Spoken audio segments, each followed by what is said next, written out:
TV KPM.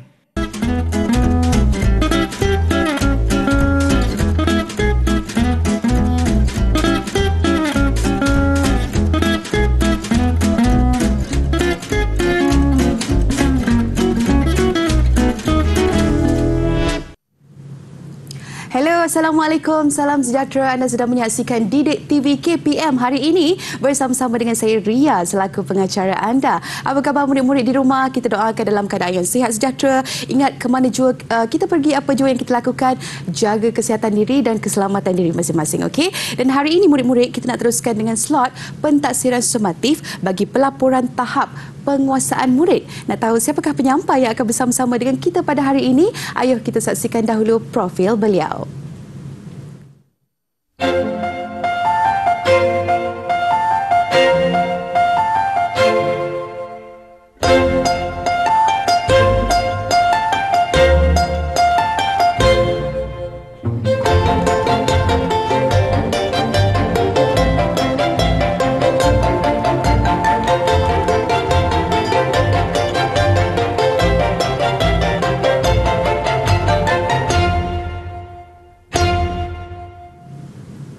Baik, itulah dia, kita dah pun saksikan profil penyampai kita pada hari ini. Dengan itu dia ingin mengalu-alukan sekali lagi kedatangan Encik Maksud bin Jelun. Assalamualaikum Cik, apa khabar? Waalaikumsalam, khabar baik. Terima kasih. Alhamdulillah. Dan kita juga ingin memperkenalkan Cikgu Jurubahasa Isyarat kita. Ada Cikgu Kholina daripada Sekolah Menengah Sultan Abdul Samad, Petaling Jaya, Selangor. Baiklah, Encik Maksum merupakan Timbalan Pengarah Peperiksaan Sektor Pembinaan Instrumen Akademik bagi Lembaga Peperiksaan KPM. Mungkin Encik kita nak teruskan untuk segmen pertama pengisiannya mengenai komponen PBS. Silakan Encik. Okay. Assalamualaikum warahmatullahi wabarakatuh. Salam sejahtera tuan-tuan sidang pendengar, guru-guru, murid-murid. Pada kali ini saya akan berkongsi dengan tuan-tuan semua berkaitan dengan pelaporan tahap penguasaan murid. Bila berkaitan dengan tahap penguasaan murid ini, saya akan menerangkan dalam kerangka pentaksiran berasaskan sekolah.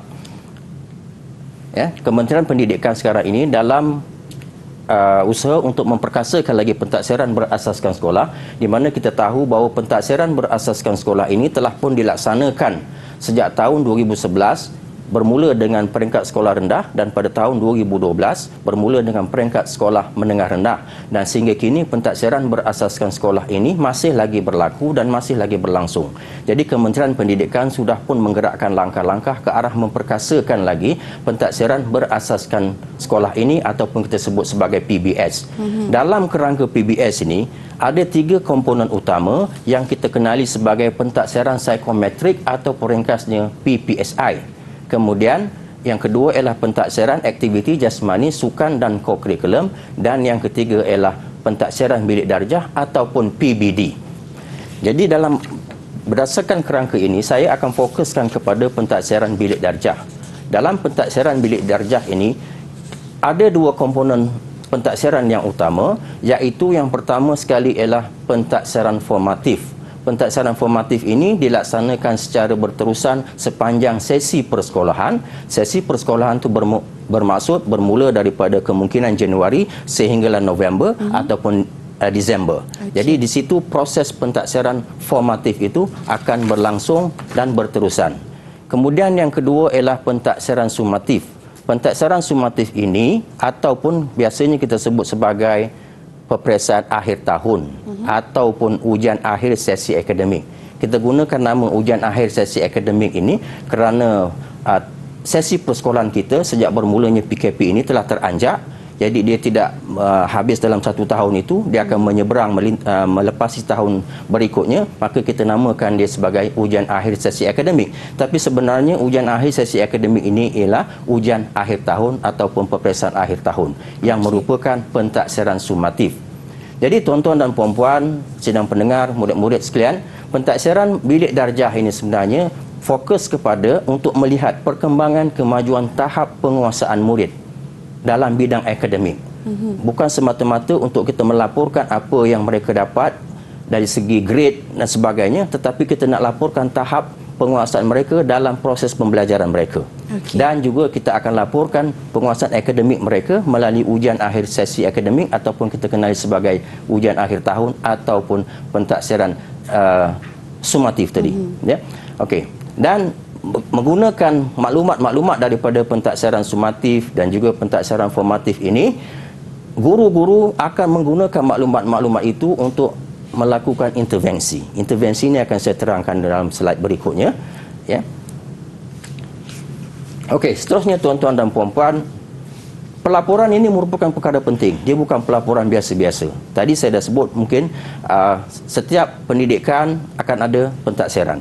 Di dalam pentaksiran itu perlu ada pelaporan. Pelaporan ni apa dia? Pelaporan ialah satu proses perkongsian maklumat dan kefahaman yang diperoleh melalui pentaksiran terhadap pembelajaran murid. Siapa yang memperoleh maklumat ini? Yang memperoleh maklumat ini ialah guru-guru yang mentaksir. Guru-guru yang menguji murid. Dia dapat maklumat ini dan maklumat-maklumat ini perlu dikongsikan kepada siapa kita nak kongsi. Kita lihat tujuan pelaporan ini. Nak kongsikan yang pertama sekali ialah kepada murid itu sendiri. Guru-guru yang bertanggungjawab melaksanakan pentaksiran akan melaporkan kepada murid setakat mana tahap penguasaan mereka dan kemudian guru juga akan menyampaikan, berkongsi maklumat ini kepada ibu bapa. Sangat penting. Kalau tak ibu bapa tak tahu, murid pun tak tahu. Jadi apa kegunaan dia? Yang kedua ialah menyokong usaha pembelajaran murid. Jadi murid apabila dia tahu tahap penguasaan mereka, di tahap mana, mereka akan boleh memotivasikan diri sendiri dan ibu bapa juga boleh membantu anak-anak untuk meningkatkan lagi tahap penguasaan. Yang ketiga tu ialah memperkukuh hubungan ibu bapa dengan guru dalam rangka kerjasama antara pihak sekolah, guru-guru dan juga dengan ibu bapa dalam proses untuk meningkatkan perkembangan diri murid dan juga pendidikan murid. Dan yang keempat ialah menyediakan maklumat rasmi berkaitan dengan kemajuan dan tahap penguasaan murid. Kalau tak ada pelaporan daripada pihak sekolah ataupun daripada pihak guru, kita tak ada apa-apa maklumat tentang tahap penguasaan murid ataupun kemenjadian murid. Kemenjadian murid itu maknanya apa yang murid dah dapat setelah melalui sesuatu proses pengajaran dan pembelajaran ataupun proses pendidikan.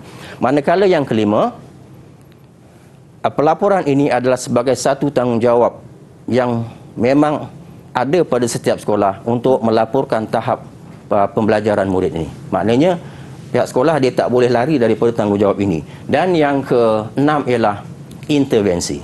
Intervensi ini penting. Intervensi ini penting bagi guru-guru. Ya. Apabila dia dapat satu pelaporan murid, maka tahap penguasaan murid itu akan diteliti dan guru-guru akan merancang untuk melakukan aktiviti-aktiviti yang sesuai bagi meningkatkan tahap penguasaan murid. Contohnya, kalau pada tingkatan 1 misalnya, saya baru mencapai tahap penguasaan 4. Tapi mungkin guru yang akan menerima saya di tingkatan 2, dia akan melihat tahap penguasaan saya itu dan guru-guru itu akan merancang aktiviti-aktiviti yang sesuai supaya di tingkatan 2 saya boleh mendapat tahap penguasaan yang lebih tinggi dan lebih menarik. Itu tujuan kita mengadakan pelaporan ini. Okey, Encik Mas, ada satu soalan. Mengapa kita perlu ada pentaksiran sumatif dan juga formatif dan macam mana ianya dilaksanakan? Okey. Terima kasih, Ria. Pentaksiran sumatif dan pentaksiran formatif ni, dia perlu berjalan seiring. Pentaksiran formatif kita melihat tahap perkembangan murid. Jadi dalam setiap sesi persekolahan, sama ada setahun, biasanya setahun lah, daripada bulan Januari sehinggalah November ataupun Disember, guru akan melihat proses pembelajaran murid. Jadi peningkatan tahap penguasaan murid itu akan diuji, akan diperhatikan oleh guru. Jika murid masih belum mencapai tahap penguasaan terhadap sesuatu bidang pembelajaran, guru boleh berusaha untuk membantu sehingga murid itu berjaya. Kalau dia, contohlah paling mudah, kalau dia nak mendaki bukit tak boleh, kita bantu dia sampai dia boleh sampai ke puncak. Itu pentaksiran formatif. Jadi formatif ni dia membina dan membetulkan apa-apa yang anak murid kita belum kuasai. Manakala bagi sumatif ni dia keseluruhan di akhir sesi pembelajaran ataupun di akhir sesi akademik ataupun akhir tahun, keseluruhan kita summarizekan keseluruhan murid dah belajar itu, maka kita adakan ujian. Jadi kedua-duanya saling melengkap.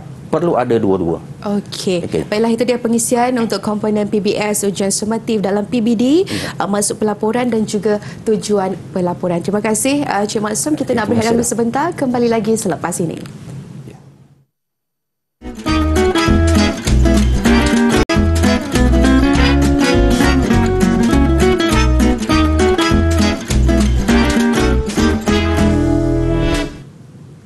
Hai murid-murid, jom kita masuk kelas. Hari ini kita dalam slot pentadbiran sumatif bagi pelaporan tahap penguasaan murid. Dan Ria masih lagi bersama-sama dengan Encik Maksum. Dan kita nak teruskan dengan segmen seterusnya, Encik Maksum, untuk tahap penguasaan. Silakan. Okay, terima kasih Tengku Ria. Tuan-tuan dan puan-puan sekalian, saya akan teruskan penerangan saya ini berkaitan dengan penyataan tahap penguasaan ataupun TP bagi ujian akhir sesi akademik. Dalam perkara ini, saya ingin menjelaskan bahawa bentuk pelaporan yang akan dikeluarkan nanti ialah satu pernyataan secara deskriptif bagi setiap tahap penguasaan. Maknanya kita akan keluarkan tahap pernyataan, sama ada tahap pernyataan 1 sehingga tahap pernyataan 6 ataupun TP1 hingga TP6 bagi setiap mata pelajaran. Pernyataan-pernyataan bagi setiap tahap ini akan dikeluarkan secara deskriptif ataupun ada deskriptornya bagi setiap tahap-tahap penguasaan itu. Kalau kita lihat di sini, ya, mengapakah kita menggunakan tahap penguasaan? Kita tak gunakan grade seperti sebelum-sebelum ini. Dalam UPSR, dalam PT3, kita laporkan penguasaan murid itu melalui grade, sama ada grade A, B, C atau mungkin sampai E, mungkin sampai F. Tapi dalam pentadbiran bilik darjah yang mulai sesi 2022, 2023 ini, kita akan mengeluarkan pelaporan dalam bentuk pernyataan tahap penguasaan. Mengapa kita menggunakan tahap penguasaan ini? Kerana tahap penguasaan ini akan memberikan makna yang lebih jelas terhadap tahap penguasaan murid melalui deskriptor yang disertakan pada setiap tahap. Dan yang kedua, kita menggunakan tahap penguasaan ini untuk mengelakkan masyarakat ataupun orang ramai membeza-bezakan murid berdasarkan grade. Seperti yang berlaku dalam peperiksaan-peperiksaan awam sebelum ini, yang mana kita keluarkan keputusan berdasarkan grade. Ya, sekolah dengan sekolah membanding-bandingkan antara mereka, antara sekolah dengan sekolah lain, berapa ramai murid dia dapat grade A ataupun dapat straight A dan sebagainya. Dan yang ketiga ialah memudahkan strategi intervensi bagi meningkatkan tahap penguasaan murid. Macam mana dia memudahkan? Kerana pelaporan bagi tiap tahap ini disertakan dengan deskriptor, dan deskriptor itu akan menerangkan perkara-perkara ataupun konten kepada mata pelajaran itu yang boleh digunakan oleh guru-guru untuk dijadikan asas bagi mereka merancang aktiviti-aktiviti yang sesuai bagi meningkatkan tahap penguasaan murid. Kemudian, tiada pernyataan gagal. Kita tak nak gunakan pernyataan gagal ini kerana pernyataan gagal ini membawa satu konotasi yang negatif. Negatif.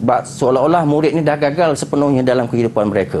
Tapi yang sebenarnya kita nak laporkan adalah tahap perkembangan dan tahap penguasaan murid itu. Jadi tidak ada gagal dan tidak ada penyataan yang mengatakan mereka ini dah tak boleh lagi nak belajar. Mungkin setiap murid dia ada kekuatan dia dalam bidang-bidang lain. Tapi dalam akademik ini, kita hanya laporkan apa yang telah mereka kuasai.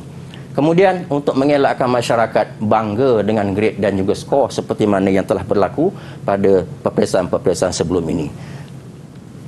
Jadi tuan-tuan dan puan-puan, kita merangka tahap penguasaan ini berdasarkan kerangka asas ini. Bagi setiap tahap penguasaan murid itu ataupun TP itu, ada pemeringkatan dan juga ada dia punya, kita panggil sebagai qualifier dia. Setakat mana mereka menguasai.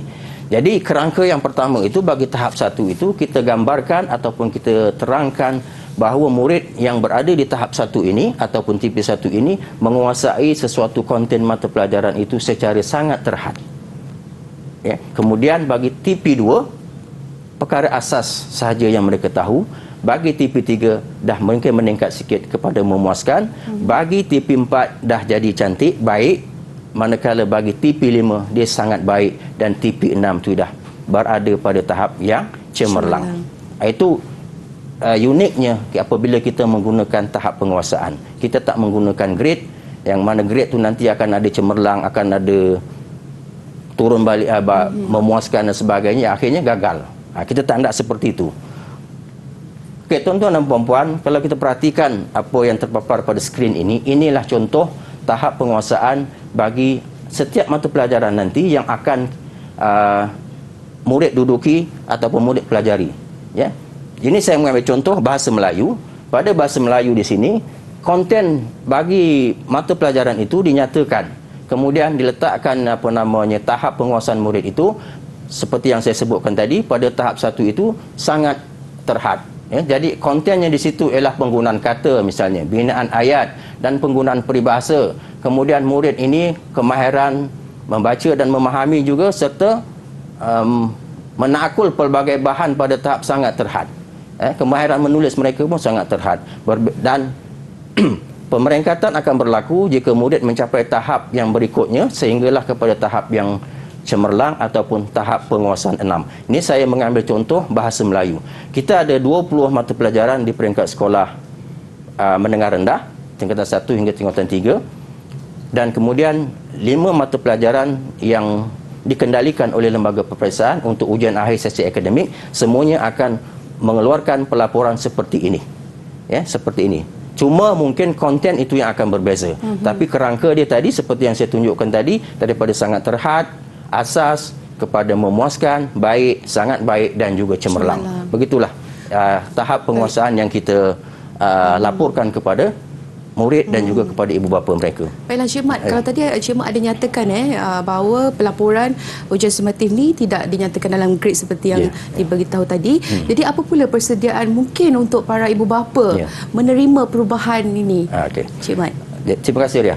Ibu bapa sebenarnya kena bersedialah. Kita pun sebenarnya dalam proses mendidik masyarakat supaya beralih daripada grade semata-mata kepada tahap tahap penguasaan dengan pernyataan.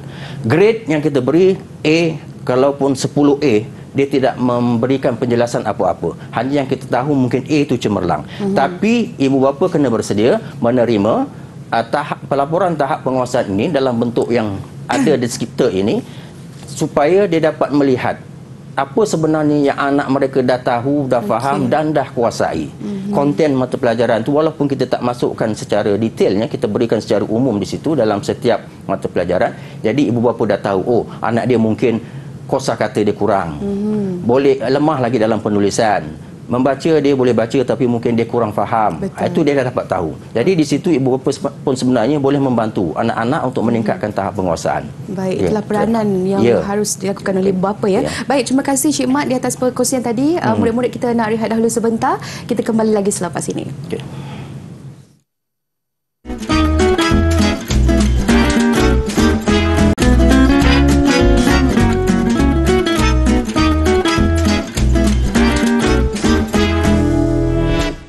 Hai murid-murid, jom kita masuk kelas. Hari ini kita dalam slot pentaksiran sumatif bagi pelaporan tahap penguasaan murid, dan Ria masih lagi bersama-sama dengan Encik Maksum. Kita nak teruskan dengan sistem pengurusan pentaksiran bersepadu. Silakan Cik. Terima kasih Tengku Ria. Saya akan teruskan tentang penerangan berkaitan dengan sistem pengurusan pentaksiran bersepadu ataupun SPPB yang telah dibangunkan oleh Kementerian Pendidikan Malaysia. Dalam sistem ini nanti tuan-tuan dan puan-puan, sidang pendengar dan sidang penonton, pelaporan pentaksiran bilik darjah, kita bercakap tadi pelaporan pentaksiran bilik darjah ataupun pentaksiran yang berkaitan dengan ujian sumatif dan juga PBD ataupun pentaksiran yang berterusan tadi, formatif, kita akan keluarkan sebanyak 2 kali setahun. Tapi 2 kali setahun ini sebenarnya hanya melibatkan pentaksiran formatif. Pentaksiran formatif dia akan ada akhir tahun dan juga pertengahan tahun dan akhir tahun. Manakala ujian akhir sesi akademik ataupun ujian sumatif, pentaksiran sumatif tadi itu akan dikeluarkan pelaporannya pada akhir tahun. Jadi di akhir tahun nanti, akhir tahun ataupun akhir sesi persekolahan akan ada 2 pelaporan. Pertama ialah pelaporan berkaitan dengan tahap penguasaan murid dalam pentaksiran formatif, dan yang kedua ialah pelaporan tahap penguasaan murid berkaitan dengan pentaksiran sumatif. Kemudian Deskriptor tadi saya dah sentuh sepintas lalu, merupakan merupakan penerangan komprehensif setiap tahap penguasaan dari TP1 ataupun tahap penguasaan 1 sehinggalah tahap penguasaan 6, dan ditambah pula guru-guru nanti, sama ada guru mata pelajaran ataupun guru kelas bagi murid tersebut, akan menambahkan pelaporan dalam sistem tersebut yang kita kenali sebagai tahap usaha. Tahap usaha ini adalah menggambarkan apa yang anak murid, setakat mana anak murid dah berusaha untuk dia mencapai ataupun menguasai bidang-bidang pembelajaran yang telah dilalui, yang telah disampaikan oleh guru. Jadi guru akan menilai tahap usaha murid dalam pembelajaran melalui ulasan guru kelas ataupun guru mata pelajaran tadi. Dan yang keempat ialah cadangan intervensi. Intervensi pun saya dah sebut sebelum ini. Jadi pelaporan pentaksiran bilik darjah, pelaporan tahap penguasaan murid ini akan digunakan oleh pihak-pihak yang menerima murid ini nanti untuk membuat intervensi. Intervensi ini sangat penting bagi membantu murid untuk mencapai, meningkatkan lagi tahap penguasaan mereka seterusnya. Okey. Bagaimana penjanaan tahap penguasaan murid? Jadi tuan-tuan dan puan-puan, tadi saya dah sebut sistem pengurusan pentaksiran bersepadu atau SPPB ini akan membantu guru untuk menjana pelaporan tahap penguasaan murid. Apa yang akan berlaku nanti ialah setelah murid-murid menduduki peperiksaan ujian sumatif akhir tahun nanti, guru-guru akan memeriksa skrip jawapan murid seperti biasa, dan guru-guru akan memberikan markah ataupun skor. Berdasarkan markah ataupun skor itu, guru akan masukkan ke dalam sistem SPPB tadi, dan sistem SPPB itu akan menjana secara automatik tahap penguasaan murid berdasarkan markah yang dimasukkan. Maknanya bagi setiap mata pelajaran dia ada markah yang berbeza, markah penuh yang berbeza. Mungkin 80, mungkin 100, mungkin 50 kalau di sekolah rendah. Dia bergantung kepada kedalaman kandungan setiap mata pelajaran itu, bergantung kepada kandungan setiap mata pelajaran. Jadi guru akan masukkan markah situ, dan sistem itu nanti akan mengeluarkan pelaporan berdasarkan markah yang dimasuk. Maka akan keluarlah tahap penguasaan berapa yang murid itu akan dapat bagi setiap mata pelajaran. Kalau murid tu ada belajar 8 ataupun 10 mata pelajaran, maknanya 10 mata pelajaran lah akan keluar pelaporan seperti itu. Dan markah bagi setiap tahap serta deskriptor tahap penguasaan telah dimasukkan ke dalam sistem SPPB ini.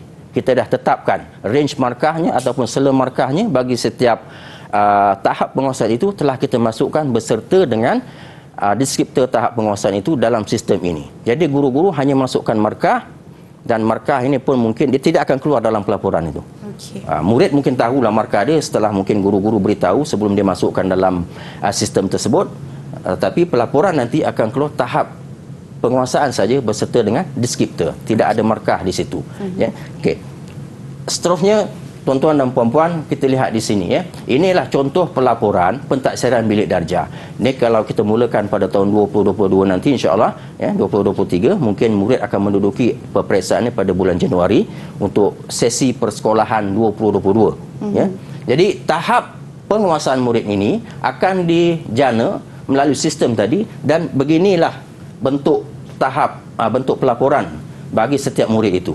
Dan di sini saya hanya paparkan berkaitan dengan dua pentaksiran, iaitu pentaksiran formatif dan juga pentaksiran sumatif.